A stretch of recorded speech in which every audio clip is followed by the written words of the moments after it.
ഭാസ്കര കാരണവർ കൊലക്കേസിൽ കുറ്റവാളി ഷെറിന് പരോൾ അനുവദിച്ചത് സ്വാഭാവിക നടപടിയെന്ന് ജയിൽ വകുപ്പ്.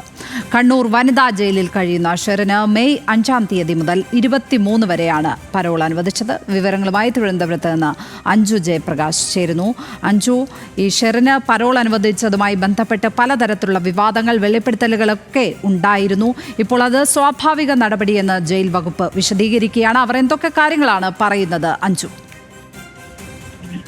ലക്ഷ്മി, വിവാദങ്ങൾക്ക് പിന്നാലെയാണ് ഇപ്പോൾ ഈ പരോൾ അനുവദിച്ചുകൊണ്ടുള്ള നടപടി കൂടി വന്നിരിക്കുന്നത് എന്നതാണ് ഏറെ പ്രധാനപ്പെട്ട കാര്യം. ഈ കണ്ണൂർ വനിതാ ജയിലിലാണ് നിലവിൽ ഷെറിൻ ഉള്ളത്. അവിടെ 5-ാം തീയതി മുതൽ 23 വരെയാണ് പരോൾ അനുവദിച്ചിരിക്കുന്നത്. ഇതൊരു സ്വാഭാവികമായിട്ടുള്ള ഒരു നടപടിക്രമമാണ്, പരോളാണെന്നാണ് ജയിൽ വകുപ്പിന്റെ വിശദീകരണം കൂടി പുറത്തേക്ക് വരുന്നത്. ഏകദേശം 14 വർഷത്തോളം ജീവപര്യന്തം പൂർത്തിയാക്കിയതിന് പിന്നാലെയാണ് ഷെറിന് ഈ ശിക്ഷ ഇളവ് നൽകി വിട്ടയക്കാൻ മന്ത്രിസഭാ യോഗം തീരുമാനിച്ചിരുന്നത്.